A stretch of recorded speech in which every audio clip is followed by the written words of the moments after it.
So on the video I did last week titled Undisputed Skip and Shannon LeBron James versus Michael Jordan Nonsense, got a couple people who are real critical of my arguments, saying that my arguments are weak, that I'm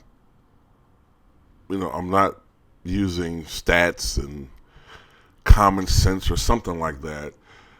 And when I'm making these determinations, and basically one of them, I don't want to repeat myself, because a lot of times they're making the same arguments, which I keep refuting time and time again. I don't want these videos to become repetitive. So I'm not even going to go into certain things that some of these guys are saying. Michael, didn't make the playoffs the first 7 years. He didn't win a title out of Scottie Pippen. I've already addressed these things, okay?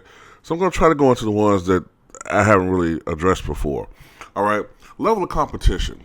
One of these guys is saying that LeBron James has had superior competition in comparison to Michael Jordan. Now, that's a very laughable position. I know one guy messaged him, the other guy that agrees with him, possibly it could be the same guy, by the way, #facts. Okay, where is LeBron James' competition in the Eastern Conference? Where is it? Where's the competition?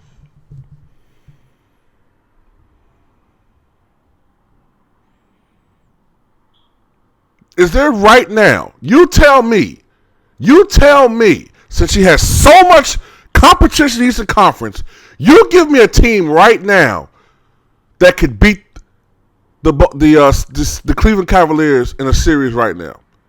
Give me an Eastern Conference team. Give me one. The only team that has any shot, and I mean any shot, I mean everybody has to be on fire. Guys gonna be playing out of their minds. LeBron and company have to be kind of discombobulated, feeling the pressure, really choking. The only team I see any shot, is the Boston Celtics. Other than them, no team has any fucking shot whatsoever. On the other hand, when Michael Jordan was playing with the Chicago Bulls, all right, during the championship run, you had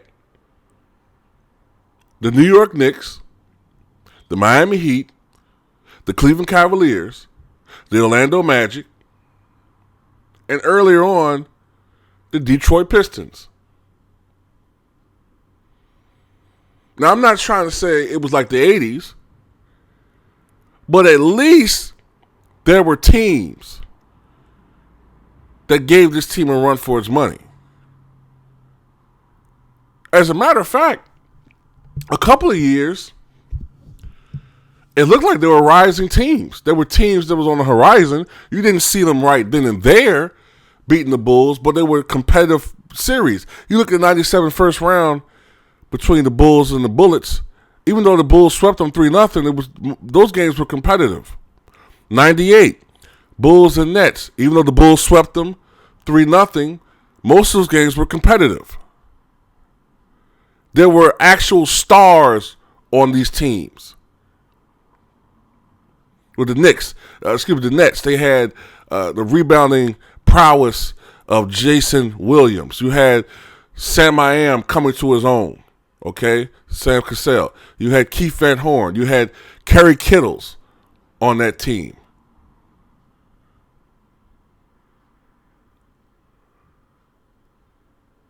That was a decent team. I think they had Kendall Gill. That was a really good fucking team that were 8th seed.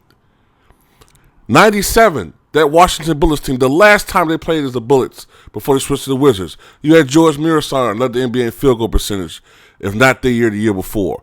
You had Juwan Howard. You had Chris Webber, Calbert Chaney, Tracy Murray, Rod Strickland.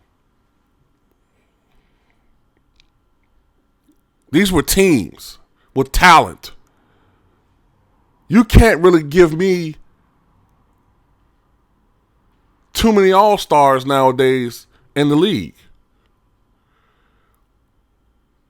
on more than, 15 teams, and there's 30 teams?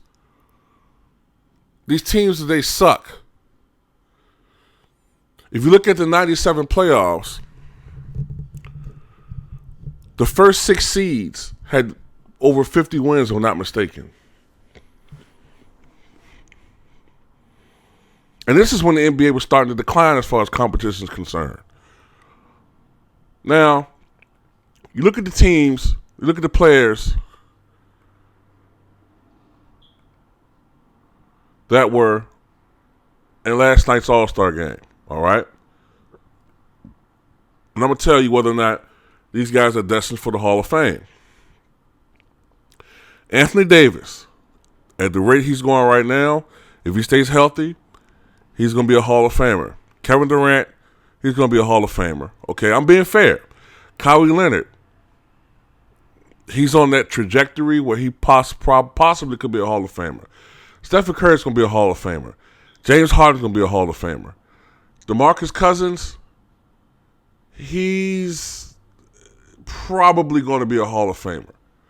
Because I don't do projections. I do some projections, but I try to be fair about already the accomplishments they've had. Marc Gasol, I don't know if he's going to be a Hall of Famer. It's iffy. Draymond Green,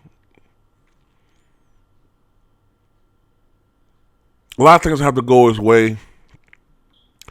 He'll have to have a lot more individually great seasons. I don't know. Gordon Hayward, I don't think so. DeAndre Jordan, I don't know. Maybe. A lot of borderline guys on here. Klay Thompson, probably. Russell Westbrook, yes. John Wall, yes. Kemba Walker, we'll have to wait and see. Isaiah Thomas, I don't know. This is his first all-star, real, great superstar season. Paul Millsap, very borderline, all right? Kyle Lowry,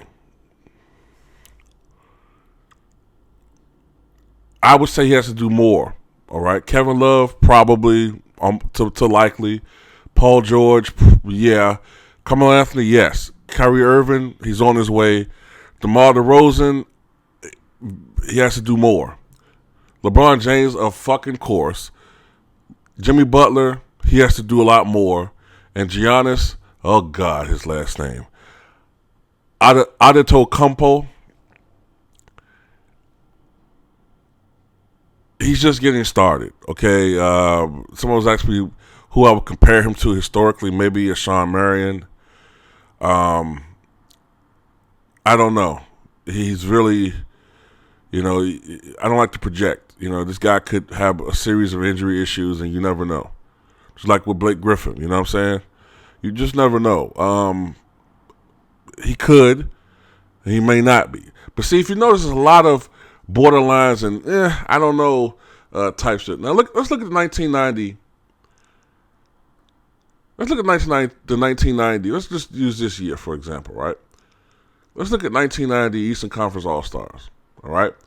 Isaiah Thomas, Hall of Famer. Michael Jordan, Hall of Famer. Larry Bird, Hall of Famer. Charles Barkley, Hall of Famer. Patrick Ewing, Hall of Famer. Robert Parrish, Hall of Famer. Kevin McHale, Hall of Famer. Joe Dumars, Hall of Famer. Reggie Miller, Hall of Famer. Dominique Wilkins, Hall of Famer. Scottie Pippen, Hall of Famer. Dennis Rodman, Hall of Famer. Western Conference, John Stockton, Hall of Famer. Magic Johnson, Hall of Famer. James Worthy, Hall of Famer. Akeem Olajuwon, Hall of Famer. A.C. Green, not a Hall of Famer. David Robinson, Hall of Famer. Fat Lever, not a Hall of Famer, but some people think he's just on that cusp. Tom Chambers, he should be a Hall of Famer. Rolando Blackman, he should be a Hall of Famer, but he's not. Karl Malone, Hall of Famer. Chris Mullin, Hall of Famer. Clyde Drexler, Hall of Famer. Kevin Johnson, he should be in the Hall of Fame. And Charles Barkley agrees with that as well. So, like I said, I'm being fair. 80% of these guys are in the Hall of Fame. The only guy I see who's definitely not a Hall of Famer is A.C. Green. That's it. You look at these all-star rosters, the 1990 teams are stronger. Okay? They're stronger.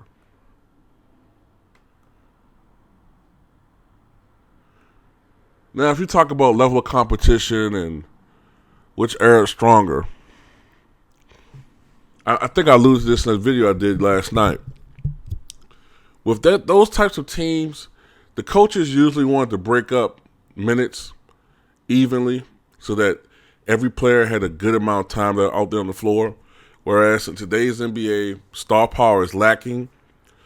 So you tend to see certain players play more than others.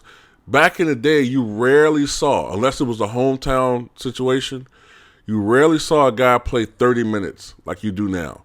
Guys didn't play 30 minutes in an all-star game back then. Maybe 20, maybe 22, not 30, not 32 minutes like Anthony Davis did to get 52 points.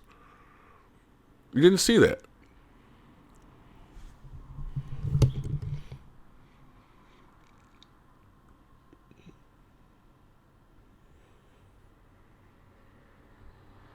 So, there's that argument, right, about the talent level being better today, which is ridiculous and absurd.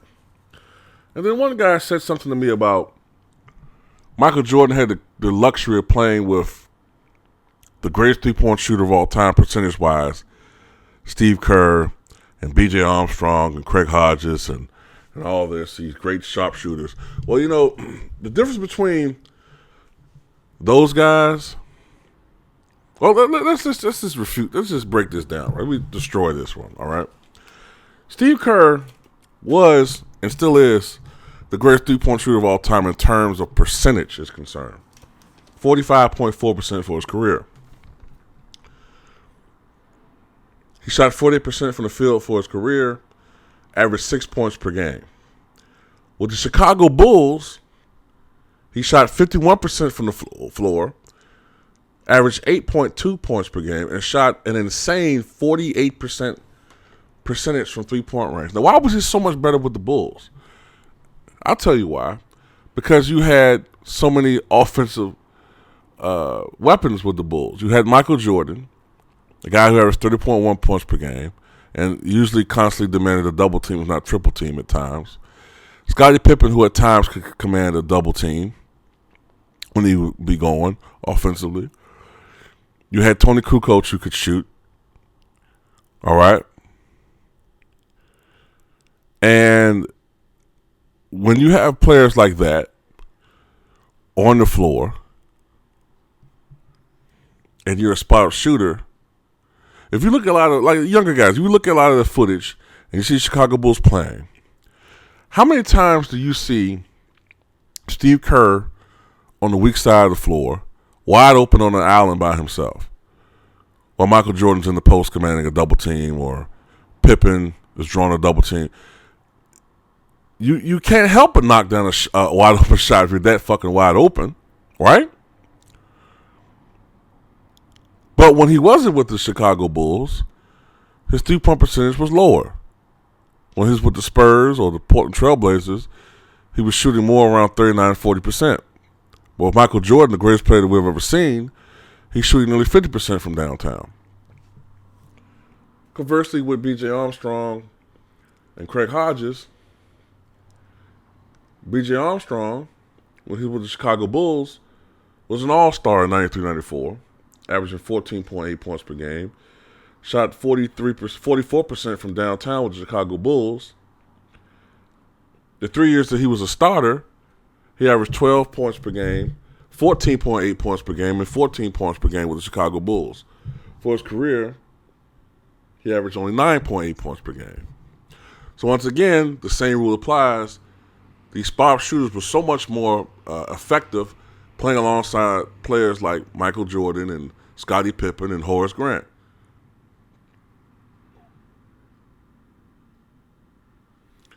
Now, LeBron James, not only has he played with great spot-up shooters himself, Daniel Boobie Gibson, by the way, is 20th all-time in three-point percentage at 40.7%, which is higher than Craig Hodges. But you know,